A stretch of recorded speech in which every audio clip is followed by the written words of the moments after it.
नमस्कार, स्वदेश न्यूज की खास पेशकश अग्निपथ में आप सभी का स्वागत है। मैं हूं आपके साथ भागीरथ साहू।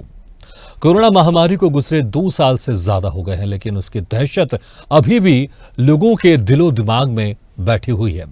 वायरस का नाम सुनते ही लोगों के रोंगटे खड़े हो जाते हैं। इस बीच एक बार फिर एक और वायरस ने भारत में दस्तक दे दी है। यह वायरस भी कोरोना की तरह चाइना से ही पूरी दुनिया में फैल रहा है। भारत में अब तक इस नए वायरस के 3 केस सामने आ गए हैं। कर्नाटक में 8 साल और 3 महीने का बच्चा संक्रमित है, तो गुजरात में 2 महीने का बच्चा HMPV वायरस पॉजिटिव है। चीन में HMPV यानी ह्यूमन मेटान्यूमा वायरस का प्रकोप देखने को मिल रहा है। वायरस से बड़ी संख्या में लोगों की जान जाने की खबरें भी सामने आ रही हैं। इसे लेकर भारत में भी स्वास्थ्य मंत्रालय ने कड़ी निगरानी शुरू कर दी है। कई राज्यों ने एडवाइजरी और अलर्ट भी जारी कर दिया है, लेकिन अभी भी यह संशय बना हुआ है कि क्या यह नया वायरस है HMPV भी कोरोना की ही तरह घातक है या फिर यह एक साधारण फ्लू है।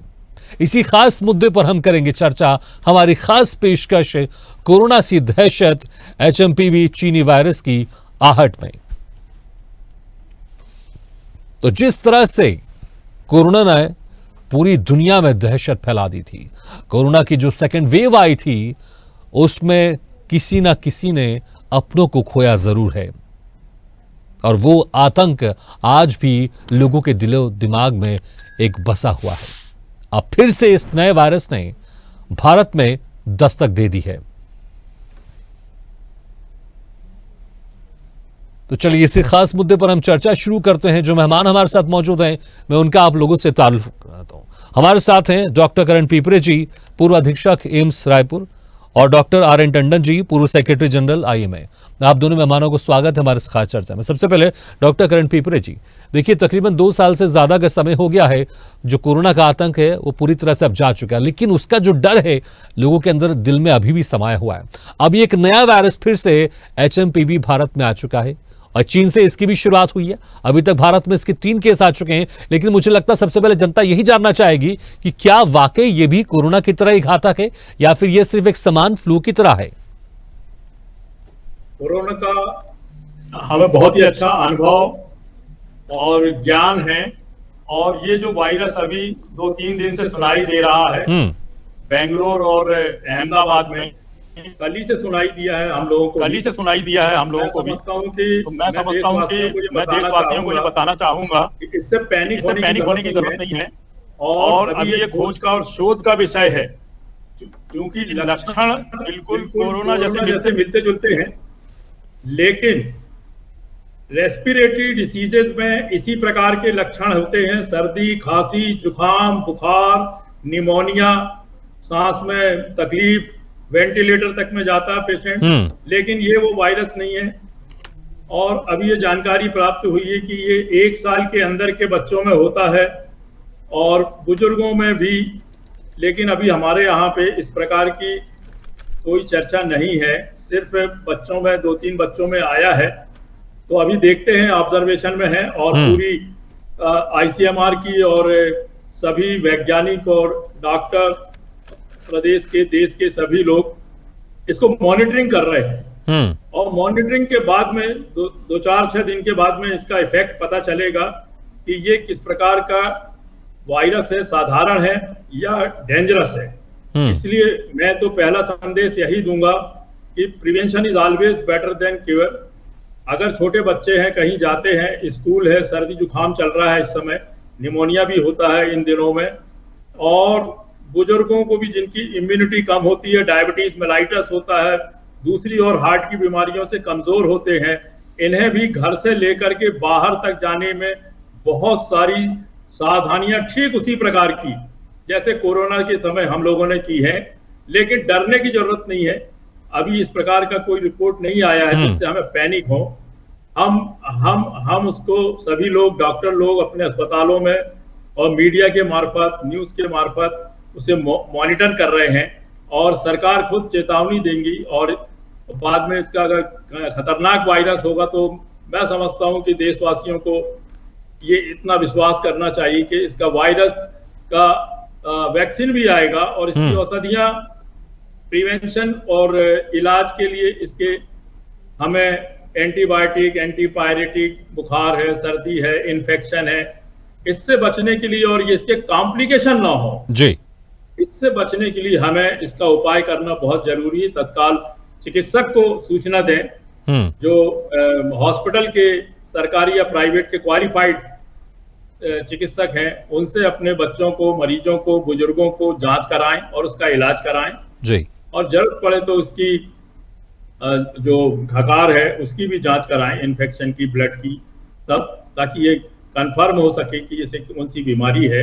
और डरने की जरूरत नहीं है, बहुत बड़ी कोरोना की बीमारी को हम लोगों ने देखा है, इसलिए डॉक्टरों को, देशवासियों को, घर घर के लोगों को, शहर से लेके गांव तक बहुत अच्छा बचाव का, इलाज का अनुभव है, इसलिए डरने की जरूरत नहीं है। बिल्कुल, वाकई डरने की जरूरत नहीं, इसलिए हम सबको मिलकर इससे डरना नहीं है, लेकिन इससे जरूर लड़ना है। डॉक्टर टंडन साहब, जिस तरह से अभी करण पिपरे जी ने कहा, आपने सुना होगा, लेकिन इसके जो लक्षण है बहुत सारे, ये कोरोना जैसे ही जिस तरह से शुरुआत होती है, और डर एक बात का इसलिए भी है क्योंकि पहले भी हमने देखा कोरोना की शुरुआत चाइना से हुई और जिस तरह से चाइना में एक अफरा तफरी मची हुई थी, एक डर का माहौल था, लेकिन पूरे दुनिया के लोगों को लग रहा था ठीक है शायद ही सिर्फ चाइना में हो रहा है, लेकिन जैसे धीरे धीरे ये पूरे देश में फैलता गया और उसकी घबराहट, उसका आतंक पूरी दुनिया में फैल गया। अब वह यही फिर से एक और वायरस चाइना से निकल कर बाहर आया, तो मुझे लगता है डर तो लोगों के अंदर होगा जरूर, इसमें कोई शक नहीं है। जो इसके लक्षण है वो भी कोरोना की तरह सामने आ रहे, लेकिन यहां पर हमें जो प्रिकॉशन की बात जो डॉक्टर करण पिपरे साहब कह रहे थे, किस तरह से प्रिकॉशन, किस तरह से हमको सावधानियां बरतनी चाहिए?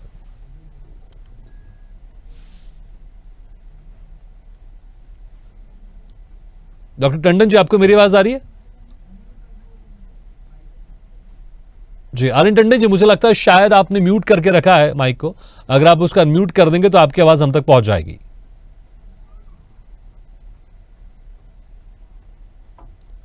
डॉक्टर टंडन साहब, आप मुझे सुन सकते हैं?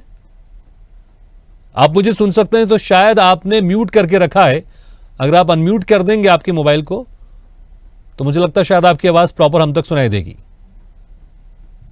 चलिए, मुझे लगता है शायद कुछ टेक्निकल है, कुछ इश्यू है, हम दोबारा आपसे संपर्क साधेंगे। लेकिन डॉक्टर करण पिपरे जी, आप प्रिकॉशन की बात कर रहे थे, प्रिकॉशन इस वक्त हमको किस तरह से बरतने की आवश्यकता है? देखिए, मुझे लगता है कोरोना के समय तो हमको बेसिक चीजें हमको जरूर समझ में आ गई थी, हाथ प्रॉपर धोना है, थोड़ा डिस्टेंस रखना है, लेकिन इस वायरस के जो सिम्टम्स है कुछ और, क्या कुछ हम सावधानी यहां पर बरत सकते हैं जो हमने शायद उस वक्त नहीं बरती थी, इसके कारण पूरा कोरोना पूरी दुनिया में फैल गया था? जी, घर से लेके बाहर तक हमें जो सर्दी खांसी के मरीज हैं, क्योंकि ये नाक के द्वारा ही फेफड़े तक जाता है, गले से फेफड़े तक जाता है और वहां जाकर के इन्फ्लामेशन करता है, इन्फेक्शन के कारण साइन और सिम्टम्स इसके खांसी, सर्दी, जुकाम, बुखार, ये सब हाथ पैर में दर्द और ये सब उत्पन्न होते हैं। और अगर लेट हो गया तो यही दूसरे कीटाणु भी हमला करते हैं और निमोनिया जैसे हो जाता है और प्लूरल इफ्यूजन है, प्लूरिस, इस टाइप के सब कॉम्प्लिकेशन होंगे फिर उसमें और सीरियस होता है फिर। तो इस वहां तक जाने की आवश्यकता ही नहीं है। यदि सर्दी जुकाम होता है, लक्षण है ये, इनको रोकने के लिए जो बच्चे हैं, स्कूल जाते हैं, बुजुर्ग हैं जो शक्कर की बीमारी से पीड़ित है, पुरानी और कोई ढेर सारी बीमारियां हैं, दमा है, ट्यूबरकुलोसिस है, इनको भी बचा के रखने की जरूरत है। अगर ये सुपर इन्फेक्शन हो जाएगा तो वो मरीज सीरियस हो जाएगा। मास्क लगाकर रखें, हाथों की साफ सफाई करें, आसपास अगर खांसी वाले कोई केस है या सर्दी खांसी से पीड़ित मरीज है, ऐसे आपको जानकारी प्राप्त होती है, उनसे दूरी बनाकर रखें, बच कर रहें। महिलाएं और बुजुर्ग भी अपने आप अपनी सावधानी बरतें ताकि किसी प्रकार का कोई भी इन्फेक्शन ना लगे। और बिल्कुल डॉक्टर करण पिपरे जी, क्योंकि हमने देखा उस वक्त जो बुजुर्ग थे उन पर कोरोना ने ज्यादा अटैक किया था और ज्यादा जो लोग हैं उन्होंने अपने बुजुर्गों को खोया उस समय। तो यहाँ पे बिल्कुल आपने सही कहा कि जो हमारे बुजुर्ग हैं और बच्चों का खास ख्याल इस वक्त रखना, क्योंकि ये वायरस कहीं फिर से वैसे आतंक ना मचा दे जैसे कोरोना ने मचाया था। डॉक्टर टंडन जी, आपको मेरी आवाज आ रही है? हाँ जी। जी डॉक्टर टंडन जी, आप इस वायरस को किस तरह से देखते हैं? ये कितना खतरनाक है या कितना खतरनाक हो सकता है, और इसमें बेसिक डिफरेंस क्या है कोरोना और एचएमपी वायरस के बीच में, क्या डिफरेंस है? देखिए, सबसे पहले तो हमें ये समझना है कि कोरोना एक नोवेल वायरस है, यानी कि पहली बार सामने आया था। हम्म। और ये एचएमपीवी जो है ये आज का नहीं है, ये 2001 से नोट किया जा रहा है ये वायरस। हम्म। और अभी रिसेंटली अगर देखेंगे तो 2023 और 2024 में मलेशिया में 227 और 327 केसेस हुए थे। बस अचानक चाइना में इस समय इतना नंबर ज्यादा बढ़ रहा है और लोगों को जो वीडियोस देखने को मिल रहे हैं सोशल मीडिया पे कि लोग मास्क लगा के घूम रहे हैं और पीपीटी पहन करके उनका एग्जामिनेशन हो रहा है, टेस्टिंग हो रहा है, इसकी वजह से लोगों के दिमाग में थोड़ी सी दहशत जरूर आई है। पर हमें समझना है ये कि ये सिंपल वायरस जैसे आम रेस्पिरेटरी इन्फेक्शंस करते हैं उसी तरीके का ये वायरस है। और इसमें हमें एक चीज का भी ध्यान रखना है कि ये किन लोगों को कर रहा है। ये सबसे कॉमन जो है पहले साल के, यानी कि जो इन्फेंट है, नियोनेट्स हैं, उनमें ये ज्यादा इन्फेक्शन होता है। अभी भी जो केस रिपोर्ट हुए हैं वो बच्चे जो हैं छोटे 1 साल से कम के बच्चे हैं और उन्हीं में ही प्रॉब्लम ज्यादा होती है, या फिर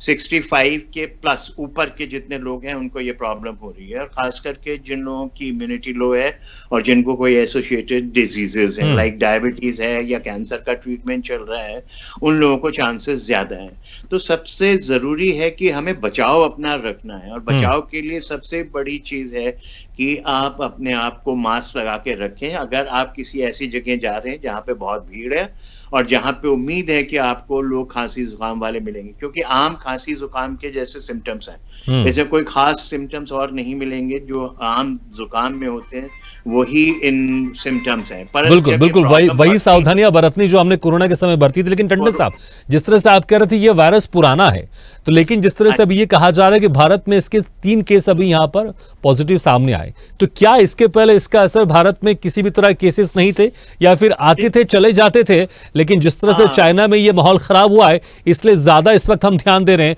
और ज्यादा ये मीडिया में सुर्खियां बटोर रही हैं? बिल्कुल ठीक बात है। आमतौर पे अगर आज भी आपको खांसी जुकाम, हल्का खांसी जुकाम है, तो आपका इस वायरस एचएमपीवी के लिए इन्वेस्टिगेशन नहीं किया जाएगा। एचएमपीवी का इन्वेस्टिगेशन तभी हो रहा है जहां पे आपको सस्पिशन हो रहा है। अभी भी जो हमारे 2 कर्नाटका में केसेस मिले हैं वो सर्विलेंस के दौरान टेस्ट में पाया गया। वो बच्चे बीमार थे इसलिए उनका टेस्ट किया गया, क्योंकि एचएमपीवी कॉमन हो रहा है, लोग देख रहे हैं कि मिल रहा है, मलेशिया में भी हो रहा है, चाइना में भी हो रहा है, तो उनका टेस्ट किया गया था कि एचएमपीवी इनको है। पर जब टेस्ट में पॉजिटिव आया तब डिक्लेयर किया गया आईसीएमआर के द्वारा कि एचएमपीवी पॉजिटिव केसेस हैं, और उसके बाद गुजरात में एक तीसरा केस मिला है। तो आमतौर पे ये इन्फेक्शन होगा थोड़ा बहुत आपको, और ये भी माना जाता है कि उसका पता करना बड़ा मुश्किल है। और अगर आपको पहले 5 साल की एज में एक आध बार कभी हो चुका है एचएमपीवी, तो नेक्स्ट टाइम जब आपको होगा तो वो बहुत ही लो ग्रेड का होगा। तो इसमें घबराने वाली कोई चीज नहीं है, क्योंकि इस समय ऐसा माहौल बन गया है और कोरोना से आदमी इतना डरा हुआ है, बल्कि आदमी क्यों, सारी दुनिया डरी हुई है कि कोरोना जैसा कहर ना आ जाए, इसलिए लोग प्रिकॉशनरी टेस्टिंग कर रहे हैं और सब चीजों के लिए कर रहे हैं। परंतु इसके लिए ना कोई एंटीबायोटिक, ना ही कोई ऐसी दवाई है एंटीवायरल, ना ही कोई वैक्सीन है जो आपको करेगी। पर ये माना जाता है कि जिन लोगों ने इन्फ्लुएंजा की डोजेस ली हुई हैं या जिन्होंने कोरोना के 3 डोजेस लिए हुए हैं, वो अभी भी प्रोटेक्टेड हैं इस प्रॉब्लम। बिल्कुल, वाकई मैं वाकई एक अहम सवाल यही पूछना चाह रहा था मैं, लेकिन ये सवाल डॉक्टर करण पीपरे जी से पूछना चाहूंगा। करण पीपरे जी, जिस तरह से टंडन जी कह रहे हैं कि जो इन्फ्लुएंजा की वैक्सीन या दवाई ली है, जो कोरोना की जिनके बूस्टर डोज या सेकेंड डोज भी कंप्लीट हो चुके हैं, उनमें शायद ये जो है वैक्सीन इस बीमारी में प्रभावी हो सकती है। आपको भी ये लगता है कि जो ये वैक्सीन ले चुके हैं, सेकेंड डोज ले चुके हैं या बूस्टर डोज ले चुके हैं, ये वैक्सीन अभी भी कारगर साबित होंगी इस एचएमपीवी वायरस को रोकने के लिए? बिल्कुल, बहुत बहुत अच्छी यह जानकारी देना चाहूंगा मैं। टंडन साहब ने भी बोला है कि अगर एक बार कोई इन्फेक्शन उसको हो गया है तो उसकी बॉडी में इम्यूनिटी डेवलप हो जाती है, रोग प्रतिरोधात्मक शक्ति, और जो वैक्सीन लिया हुआ आदमी वो तो प्रोटेक्टेड है। उसी सीरीज का, उसी फैमिली का ये वायरस है और उस रेस्पिरेटरी ट्रैक्ट में इसके इन्फेक्शन देखे जाते हैं। तो यदि उसमें इम्यूनिटी डेवलप हो गई है, जिन्होंने वैक्सीन ले लिया है, उन्हें होने की बहुत ही कम संभावना है। और मेरा अनुभव तो ये कहता है, इतने सालों से हम लोग देख रहे हैं इस प्रकार के वायरस और इन्फेक्शन, और कोरोना में हम लोगों ने जो संघर्ष किया है इस रोग से, कि इस वाले वायरस से, HMPV वायरस से घबराने की जरूरत नहीं है, बिल्कुल पैनिक होने की जरूरत नहीं है, और किसी प्रकार का भयभीत ना हो और ना किसी को करें, क्योंकि मॉनिटरिंग हो रही है इसकी, ऑब्जर्वेशन हो रहा है इसका, और यदि सीरियस होता तो अब तक की बहुत सी डेथ हो जाती, क्योंकि ये सीरियस नहीं है, इसलिए हल्का फुल्का इन्फेक्शन होकर के इसकी जांच हो गई है कि ये किस प्रकार का वायरस है।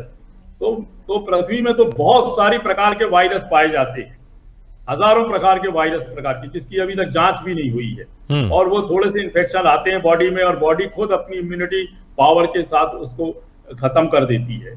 कुछ ऐसे वायरस कोरोना जैसे हैं जिससे कि लोगों को परेशानी हुई, और उसके बाद वैक्सीन लगा तो उनके शरीर में बहुत अच्छी इम्यूनिटी डेवलप हो गई है।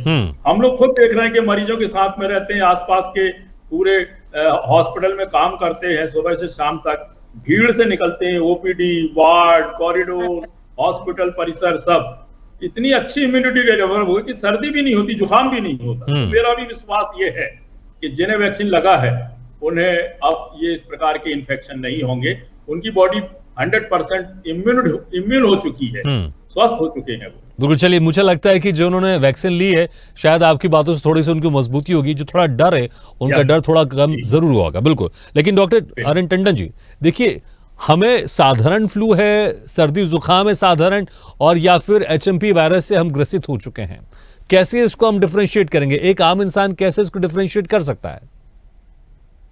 नहीं, अभी जैसे मैंने बताया कि जो कॉमन वायरल इन्फेक्शंस होते हैं, जैसे हम कॉमन कोल्ड कहते हैं या थोड़ा इन्फ्लुएंजा कहते हैं, और जुकाम होता है, हल्की सी खांसी होती है, उसको हम डिफरेंशिएट नहीं करना चाहते। पर हमें सबसे इम्पोर्टेंट चीज ये है कि किसी भी तरीके का वायरल इन्फेक्शन होता है उसको हमें स्प्रेड होने से होता है। इवन कॉमन इन्फेक्शन अगर आपको हो रहा है तो उसे भी स्प्रेड करने से रोकना होता है, और स्प्रेड को रोकना सबसे जरूरी होता है कि ऐसा मरीज जिसको जो भी सिम्टम्स हैं, खांसी जुकाम के, नाक बह रही है, जुकाम हो रहा है, उन्हें मास्क पहनना चाहिए और भीड़ वाले इलाकों में नहीं जाना चाहिए, और सभी लोगों को ध्यान रखना है। बिल्कुल टंडन साहब, देखिए, ये तो प्रिकॉशन जरूर बरतेंगे, लेकिन जैसे मैंने कहा, नॉर्मल फ्लू या उसको सर्दी खांसी है, अगर ये थोड़ा लंबा चले तो क्या ये माना जाए कि शायद वक्त है अब उसको जांच करवानी है इस वायरस की? बिल्कुल, एक इसके लिए सबसे जरूरी है जो हमने आपको 2 एज ग्रुप बताए हैं कि 1 साल से कम के छोटे बच्चे और 65 साल के ऊपर, इन लोगों को अगर किसी भी किस्म की प्रॉब्लम है जो 5 से 10 दिन में ठीक हो चल रही है, 5 से 10 दिन तक, तो इन्हें जरूर अपने टेस्टिंग के लिए जाना चाहिए, और इनकी टेस्टिंग जरूर होनी चाहिए। परंतु सबसे जरूरी है कि टेस्टिंग होकर के आपको पता चल जाएगा। ट्रीटमेंट इसका सिर्फ वही है कि आपने काफी अपने आप को हाइड्रेट करके रखना है, पानी को पीना है, और जो भी सिम्टम्स हैं, चाहे बुखार है या बॉडी एक है, या उसके लिए जो दवाइयां हैं, simple medicine like paracetamol type की गोलियां खानी है, उनसे आपकी तकलीफ को आराम मिलेगा। परंतु हमें स्प्रेड होना सबसे पहले रोकना है, और उसके लिए सबसे जरूरी है कि लोगों को ये समझ लेना चाहिए कि कोरोना के समय जब मास्किंग की हम बात करते थे तो उसमें 6 महीने लग गए थे लोगों को समझने में और उसे फॉलो करने में। पर अब हमें उसी चीज को ध्यान में रखते हुए मास्किंग पे सबसे ज्यादा जोर देना है। मास्क सबसे इंपॉर्टेंट है, और जो हाइजीन की बात होती है कि हाइजीन मेंटेन करना, यानी कि हर चीज को जिसके ऊपर आपका हाथ लग सकता है इन्फेक्टेड आदमी का, चाहे वो दरवाजे हो, चाहे टेबल हो, चाहे ग्लास हो, कुछ भी है, उनको साफ रखना चाहिए, और हर एक इंसान को अपनी हैंड हाइजीन मेंटेन करनी चाहिए, यानी कि वॉश योर हैंड्स फ्रीक्वेंटली। और आपके पास आज की तारीख में तो हर चीज अवेलेबल है, आप उसको लीजिए, इस्तेमाल कीजिए, अल्कोहल को हाथ पे रगड़िए, जितनी चीजें हैं उनसे अपने आप को प्रोटेक्ट कीजिए, हाथ को साफ करिए, और अपने जिसको भी खांसी जुकाम है उसके नजदीक ना जाएं, और वो भी अपने हाथों को अपने नाक, मुंह और आंखों के ऊपर ना लगाए, क्योंकि ये हर जगह फैलेगा, हर जगह जाएगा, तो हर जगह पे वायरल इन्फेक्शन होगा, और अल्टीमेटली वायरल इन्फेक्शन में सेकेंडरी इन्फेक्शन अगर बैक्टीरियल हुआ तो वो आपके लिए परेशानी का सबब बन सकता है। और यही प्रॉब्लम है, अगर आपको सिम्टम्स बढ़े हैं, ज्यादा हो रहे हैं, ठीक नहीं हो रहा है, तो आपको अस्पताल में जाकर के जांच भी करानी चाहिए और चेकअप भी कराना चाहिए। बिल्कुल, बाकी तो प्रिकॉशन तो बरतना ही है, लेकिन अगर लगता है आपको कि स्थिति थोड़ी खराब हो गई है या कुछ सिम्टम्स ऐसे लग रहे हैं कि हमें शायद इस वायरस से हम ग्रसित हो सकते हैं, देर मत कीजिए और तुरंत डॉक्टर के पास जाइए। बिल्कुल बिल्कुल। लेकिन यहाँ पर करण पीपर जी, देखिए, जिस तरह से तमाम जानकारी तो आप लोग यहाँ पर दे ही रहे हैं कि कैसे किस तरह से यहाँ पर प्रिकॉशन होना है, लेकिन हमने देखा कोरोना में सबसे जो एक अहम समस्या आ रही थी वो आ रही थी ब्रीथिंग की प्रॉब्लम। जिस तरह से वो लंग्स में जाकर अटैक करता था और सांस लेने में प्रॉब्लम आती थी, इसलिए हमने देखा ऑक्सीजन को लेकर हाहाकार मचा हुआ था और कई जानें भी इस कारण चली गई थी। क्या इसमें भी अगर स्थिति खराब होती है तो यहाँ इसमें भी इस वायरस के साथ भी यही सेम प्रॉब्लम आती है, सांस लेने में प्रॉब्लम होती है? सांस लेने में अगर प्रॉब्लम होगी जैसे कोरोना में हुआ तो हमें डरने की आवश्यकता नहीं है। देश का प्रत्येक हॉस्पिटल ऑक्सीजन युक्त है, सेंट्रल ऑक्सीजन सप्लाई है और बड़े अस्पतालों के कैंपस में बड़े बड़े इक्विपमेंट्स लगे हुए हैं ऑक्सीजन के। अब वो गए दिन जो प्रिपेयर्डनेस के बावजूद भी हमारे पास में ऑक्सीजन नहीं थी, बाकी हर चीज का प्रिपरेशन था, लेकिन आज का अनुभव ये कहता है कि हिंदुस्तान में सबसे ज्यादा ऑक्सीजन अस्पताल में पाई जाती है और पीएचसी में भी, मिनी पीएचसी में, उससे लेकर के डिस्ट्रिक्ट हॉस्पिटल और प्रदेश के स्तर के बड़े बड़े hospital, many AIIMS, many medical colleges, सरकारी प्राइवेट, सब वेल इक्विप्ड हैं ऑक्सीजन से। दवाइयां हैं, बहुत अच्छा अनुभव डॉक्टरों से लेकर के मरीजों तक हो सकता। लोगों को बचाव के साधन मालूम है, रोकथाम के साधन मालूम है, मास्क लगाते हैं, ग्लोव्स पहन के काम करते हैं और सैनिटाइजर यूज करते हैं। बुखार आने पर दवाइयों का इस्तेमाल करते हैं, एंटीबायोटिक, क्रोसिन है, पैरासिटामोल है, आईवी फ्लूइड्स है, ये सब इस्तेमाल करते हैं और अच्छा खाना खाने के लिए उन्हें जागरूक भी किया जाता है ताकि बॉडी मजबूत रहे कीटाणुओं से लड़ने के लिए और इन्फेक्शन उनकी बॉडी में नहीं होगा। बिल्कुल, तो मुझे लगता है यहाँ पर प्रॉपर एक्सरसाइज भी होनी चाहिए, अच्छा खाना भी खाना चाहिए और प्रिकॉशन बरतना चाहिए। तो आसानी से जिस तरह से हमने कोरोना को हराया था, हम इस वायरस को भी पूरी तरह से हरा सकते हैं अगर ये फैलता भी है तो। चलिए, बहुत बहुत शुक्रिया आप दोनों मेहमानों का, डॉक्टर करण पिपरे जी, डॉक्टर अरविंद टंडन जी, शुक्रिया हमारे इस खास चर्चा में शामिल होने के लिए। तो बहुत सारे सवाल थे मुझे लगता है यहाँ पर जनता के, और लेकिन इस प्रोग्राम के जरिए वो आप लोग के सारे सवालों के जवाब आपको मिले होंगे। सबसे इंपॉर्टेंट, ये पैनिक होने की जरूरत नहीं है क्योंकि भारत अब बहुत मजबूत स्थिति में हो गया है। कोरोना के समय जो हमने देखा ऑक्सीजन को लेकर जो तमाम समस्या थी, अब जिस तरह से डॉक्टर साहब भी कह रहे थे कि अब कोरोना की व्यवस्था हर हॉस्पिटल में बेहतर अच्छी स्थिति है, तो डरने की आवश्यकता नहीं है। और हो सकता है शायद जिस तरह से पहले भी हमने सुना कई बार, कुछ वायरस शायद कोरोना की तरह हो सकते हैं लेकिन वो कब आए कब चले गए पता भी नहीं चला। ऐसे ये भी हो सकता होगा, शायद थोड़ा सा दहशत तो है लेकिन ये भी आगे चले जाएगा, इसलिए डरिए मत, लेकिन प्रिकॉशन जरूर बरतिए। इसी के साथ हमारी खास पेशकश में फिलहाल इतना, लेकिन खबरों का सिलसिला लगातार जारी है। आप देखते रहिए स्वदेश न्यूज है, सबसे पहले देश। ऐसे ही वीडियो के लिए लाइक करें, शेयर करें, फॉलो करें और YouTube पर जाकर सब्सक्राइब करें और बेल आइकन को दबाना ना भूलें। और ताजा तरीन अपडेट के लिए swedeshlive.com पर जरूर जाएं।